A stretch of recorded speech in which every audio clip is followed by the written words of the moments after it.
Coming up, a robotic system that's helping make complex spine surgeries more consistent as well as more successful. The accuracy of the machine is over 99% in our hands, and we're able to do the same good job day after day, case after case. And walking robots inspired by one of the least popular insects on the planet. Even something as simple as a cockroach, sightly as they may be, their legs are pretty incredible, and we've actually designed a robot after a cockroach. Exploring the frontiers of science. Probing cutting-edge technologies. Seeking answers to the big questions. Welcome to SciTech Central. Orlando is commonly known as the theme park capital of the world. Lucky for one Central Florida girl, it's also home to the U.S. headquarters of the company that has developed a cutting-edge surgical robot system. Samantha Denzlaw enjoys the things most active 12-year-olds do. Roller skating, riding my bike, playing football. But until now, her physical activities were severely limited. She was born with a debilitating spine condition. Early on, Samantha's parents were told her symptoms were nothing to worry about, but they knew different. A lot of her pictures, her head was tilted to the side. We got mixed reactions from her doctors at the time saying it wasn't her back. At a certain point, we finally went to the specialists and said, we feel that there's something wrong. They did x-rays and realized that she has double S-curve scoliosis. So that looks like it's going to go right. They took Samantha to Orlando orthopedic surgeon, Dr. Raymond Wu. So when she came to me, she had a progressing scoliosis that was getting worse as she got older. And through a series of operations, we were able to get her back straighter, but not perfect. And the goal was to be able to do one last surgery on her that would make her straight for the rest of her life. But because of all her multiple surgeries, that last surgery was going to be exceedingly difficult if we did this through the conventional ways that we do it, which is by the seat of your pants. Instead, Dr. Wu utilized a new technology that combines 3D planning software and mechanical guidance hardware, essentially a spine surgery robot. The Renaissance guidance system is a surgical technology that helps guide the surgeon's hand. It takes the freehand element out of the operation and adding a preoperative element as well. In order to send to my right L3 pedicle screw that I planned 48 hours ago, the software says that I need to place the device on station 7. So the guidance unit then attaches to station 7 on the platform and locks into place. So the guidance unit's moving into position now. So it's going to tell us the arm, and it's going to tell us the tools to use as well. The system's arms and tools implant screws, which guide the rods that correct spine conditions. These rods are what's used for scoliosis surgery. These are put into the back of the spine. And the way they're held in are with these screws. And these screws are placed into the thickest part of the bone to hold the rods still. And it's the strength of the rods and the secure fixation you get from these screws which gives you the ability to make the spine straight. Now the problem is that to put in these screws, you have to do this very carefully, because if you miss, you can actually touch the spinal cord, which is this black thing here, and you can have problems with weakness, numbness, paralysis, which are devastating. So what the robot and the software does allows us to be able to actually put in these screws safely. Come on, you're doing good. Samantha's skin is very prone to blistering and tearing, which makes the surgery even more delicate. The operation is further complicated by Samantha's past procedures. If you look at this image here, and I'm going to remove the rods. You can just barely see that there are actually shadows of rods underneath the spine, underneath the skin. And these rods are what's in her already. Our job was to remove these rods and be able to place new screws into the bone around these rods first. Perfect. The risks of using new robotic technology didn't scare Samantha's parents. Everything was about her, and to make her have the best quality of life as possible, which was our end goal. Because not doing anything wasn't a real option. So when it came down to him telling us that he was going to be using an assistant robotics hardware, I was all for it. After only 4.5 hours of surgery and 3 days in the hospital, Samantha can now just be a normal kid. I'm able to do a lot more stuff, and I'm able to go on roller coasters now, which is exciting. I'm glad it's over. If I had to, I would go through it again. It's wonderful knowing that Samantha doesn't have to worry about her spine getting all out of whack anymore. Knowing that she can start, doing more activities that she was restricted from before.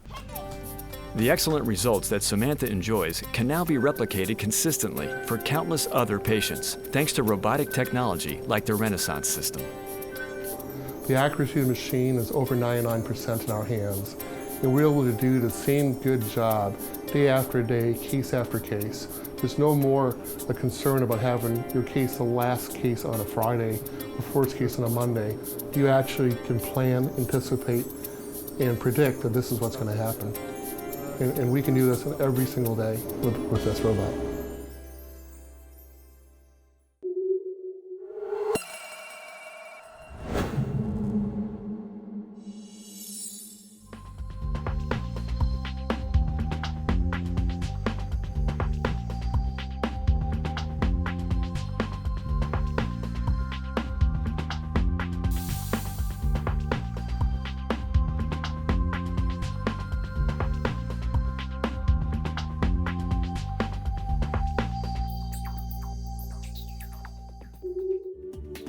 "3D printing was invented in the 1980s, but in the past 10 years, it's become a popular and affordable technology.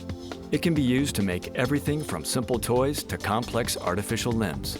Reporter Jenna Flanagan has the story on one groundbreaking 3D lab. There's a combination of both the design and the artistry that can really come from either the art side or the engineering side, as well as a lot of technical issues because of all the equipment that's being used and the software for designing these objects. Professor Dan Friedman helped put together the 3D printing lab with hardware from the Brooklyn-based startup MakerBot. He also runs the related manufacturing center out of it. As the lab was being developed for the engineering department, he realized the engineering and computer science students were just as interested in design, and many of the fine art students were also technically sophisticated. I get a lot of surprised looks when I say we're putting together programs between the two schools, because everyone seems to think that engineering and art are very separate worlds, but they really aren't. And probably the first person to really apply this in the business world was really Steve Jobs. SUNY New Paltz's 3D printing lab isn't just about making stuff with this newfangled technology, although everyone in the class does plenty of that. The face over there was actually produced on the MakerBot using an iPhone. So there's actually an app that'll scan your face. Oh, and then that's actually somebody's face. That's my face. It's hard to tell, but I had to take the glasses off for it to work, but you know. Oh, of course, there you go. If you look past the Dr. Seuss-like designs and plastic tchotchkes, proponents of this lab say we're witnessing the beginnings of a manufacturing revolution. Bree Pettis is MakerBot's founder and CEO. His company aims to make 3D printers as accessible to everyone as the personal computer. In addition to donating the 25 3D printers that make up the lab, his company was partnered with grant money through the Hudson Valley Economic Development Corporation, Hudson River Ventures, and the electric company Central Hudson to make it a reality. Okay, here we go. When you have a MakerBot, you think differently. Instead of thinking, where am I going to go buy this, you think, oh, I could make that. It's much more cost effective to design something on a computer because it's easily modified and changed. And our customers are very demanding. And they never give you one design and say, this is what I want, can you do this? You do the design that they give you, and then they make half a dozen changes after that. Picky as that may sound, it's pretty standard for the high-end jewelry business. 3D printing has been around for over 30 years, but affordable only to government contractors and big business. It's only the past 10 years that mid-sized companies like Quality Casting have been able to embrace the technology. Morfino says for them, 3D printing has increased their productivity, not only in volume, but in their ability to customize using lost wax casting. In this case, this is the final product of the print that had come out of the machine. Okay, and each one of these is a file that has been sent through email, downloaded into the machine, and printed out. Machines like the one MakerBot produces print largely in a thick plastic filament called PLA and produce noticeable layers of lines. That's not detailed enough for what Quality Casting needs for its jewelry. When a customer sends a design, the files are uploaded to a computer, checked, and then sent to the printer. 2 types of wax are used to build a model. The white wax supports the model and gets dissolved away, leaving the blue wax. When it's put into a plaster mold, the blue wax is heated and then disintegrates. Once the plaster is cooled, molten precious metals are poured into the mold, creating the exact piece specified by the customer. Back in the MakerBot lab at SUNY New Paltz, Professor Friedman is also hoping the printers will help shape the manufacturing revolution. The possibilities are pretty broad. I mean, it can either be all the way from sort of making custom or semi-custom simple things like cell phone cases, or all the way up to doing semi-custom builds for like the electronics industry. Students currently enrolled in SUNY's 3D print courses will earn a certificate of completion. Friedman hopes to elevate that to a full-blown minor and one day a major.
Engineers at the University of South Florida are studying the movements of animals, both large and small, to help them build better robots.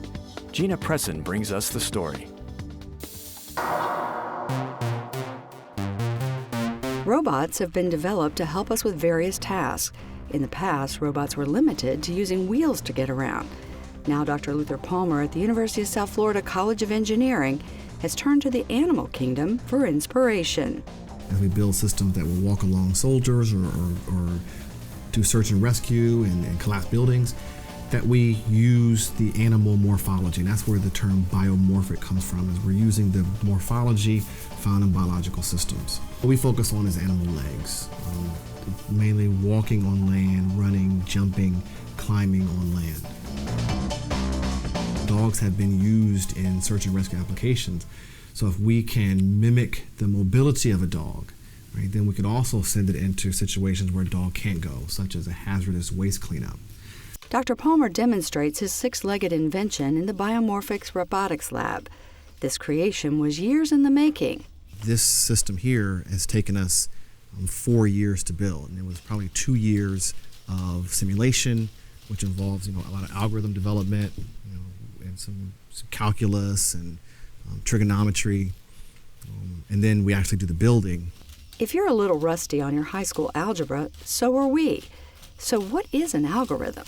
Algorithm is just the plan. It's just the formal plan. It's defined in a way that a computer can understand it, right? So computers often deal with, are statements true or false, and they can make a decision based upon that. impossible for us to figure out, okay, for every angle the robot's in, do something different. So what we want to do is we want to create an algorithm that has a small footprint, in other words, the fewest lines of code, that can achieve the most. The remote control used for this robot is a basic directional device. What we want the robot to do is to, if I say go straight, we want the robot to go straight regardless of what's in front of it. So I'm really just controlling the direction the robot's going in the speed that's moving. So it doesn't sense what's in front of it, it doesn't have any vision sensors, but it's able to overcome whatever terrain it encounters because its legs have this innate ability to look for the ground and be responsive to whatever ground level it encounters. When it walks up on a high obstacle, what it will do is it will start, we can force it to go slower and to raise its leg up higher, and that puts the leg in a position to overcome a high terrain or a low terrain. One of the discoveries scientists have made about animal morphology is that our limbs work independently from our brain. So when animals running very fast, there just isn't enough time for legs to communicate with each other. Legs have to operate in what we call a feed-forward manner, which means it doesn't have any feedback from the master controller or from other legs or even from the ground. It has a feed forward where it's going to go in this pattern, and it has the ability to kind of move away from this pattern as it sees fit without any kind of external feedback. Dr. Palmer has applied this concept to his robots. There's a microprocessor in each joint to do low-level control. So this system here just tells, it basically says what should the X, Y, and Z position of the foot be. Right? So X being forward, Y being side to side, and Z being up and down. Doctoral student John Repetto has joined in the effort to understand how we can make robots act more like animals.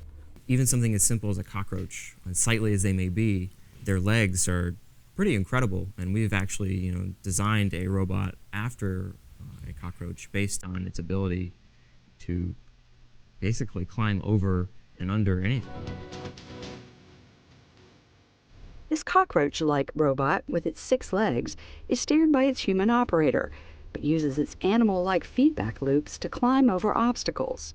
Why is the leg of a cheetah different from the leg of a mountain goat? Why is that different from the leg of a centipede or, a human? And the diversity in the number of types of legs and the things that it can accomplish is really massive. It's really awe-inspiring to be able to look at something, nature, and it produces all of these things on its own. And we can only hope to be able to emulate them at some point. The world of running and jumping robots may seem a bit out of reach, but Dr. Palmer thinks practical applications are right around the corner. I anticipate that we'll be sending legged systems to Mars and other distant planets. I mean, that is what serves to me as the near-term potential of these systems as we push hard to make these systems more robust and more capable. It takes a lot of passion to put in the long hours to overcome the challenges of creating biomorphic robots. In order to do robotics, you really have to have a love for problem solving, because you're problem solving a unique scenario in which you have a complicated software structure and a complicated hardware structure. And if something goes wrong, then ferreting out where that issue is can be exhilarating and fun, and it can also be very painful, staying late at night trying to figure out what's going on. And what attracted me to robotics is this mix. Want to satisfy your scientific curiosity and be on TV at the same time? Send us a video question for our Ask a Scientist feature. Here's an example. My name is Kelly. I'm from Orlando, Florida. I know coral reefs are important to the health of the oceans, but I would like to know why. Go to our Facebook page to learn how to submit your video. NASA's Jet Propulsion Laboratory has been making strides in space exploration since the 1930s. David Nazar reports on 2 new spacecraft that are being assembled in the lab. No, this isn't a glitzy, space-aged movie set you're looking at, although it probably could double as one. This actually is Jet Propulsion Laboratory's Spacecraft Assembly Facility, or clean room as it's often referred to. It was built back in 1961, in part to support NASA's Ranger and Mariner missions to the Moon, Venus, and Mars. The room is used to assemble and test spacecraft in a clean environment necessary for space missions. And some of the scientists you see here covered in smocks are working on 2 NASA projects vital to the future of climate and weather tracking, among other things. The first project is called SMAP, Soil, Moisture, Active, Passive. SMAP is a NASA Earth satellite mission that will map Earth's land surface soil moisture and detect winter freezing and spring thawing. This will help scientists better understand Earth's water, carbon, and energy cycles. The mission is going to combine frequent global measurements from advanced radar and radiometer instruments, eventually creating what JPL says will be the most accurate and highest resolution global maps of soil moisture ever obtained. So this will be an Earth orbiting mission. It'll orbit over the North and South Pole about once every 100 minutes. So as the satellite orbits around the Earth is spinning underneath it. So every time the satellite orbits, it acquires a swath of soil moisture data. The Earth orbits a bit more, rotates a bit more, satellite acquires another swath of data. So that way, in a very short amount of time, 2 or 3 days, we can cover the entire globe. The question is, what could be so important about understanding of all things soil moisture? Well, lots of things, vital information that we need to know. For example, the SMAP-produced global maps will help scientists track water availability around our planet. That could ultimately guide policy decisions key to human health, agricultural and economic productivity, and ecosystem functioning. SMAP also improves the accuracy of short-term weather forecasts and long-term projections of climate change, because variations in soil moisture can influence our weather by affecting things like the formation of clouds and rainfall or intense dry spells. JPL says SMAP will also enable scientists to monitor droughts and floods, whereby mitigating the related impacts on our lives. And equally important, understanding exact measurements of soil moisture can contribute to early warning information on crop yields, which are so important across the country. What we're doing today at JPL in the clean room is we're assembling the SMAP observatory.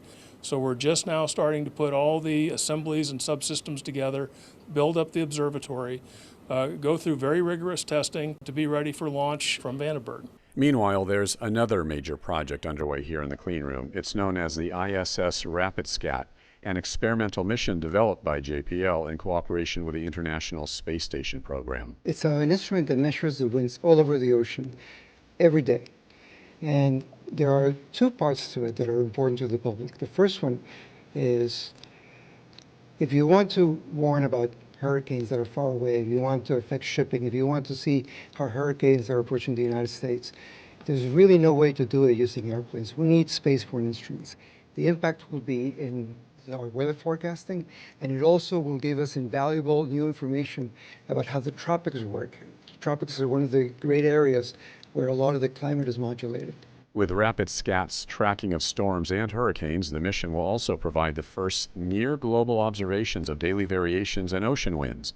The instrument will be docked at the International Space Station and installed on a site there using the station's robotic arm. We get the data very quickly and turn it around, process and turn it around, send it to the operational agency. So that's NOAA in the United States, ECMWF in Europe, and they take that data, put it into the weather models and get better forecasts. We also give it to specialized centers like the National Hurricane Center, and their forecasters can actually take a look at the images and issue warnings based on our data. A movie set?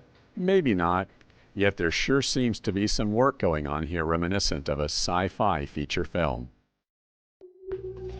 That's all for this week on SciTech Central. Thanks for watching. Join us next week for more stories from the frontiers of science and technology.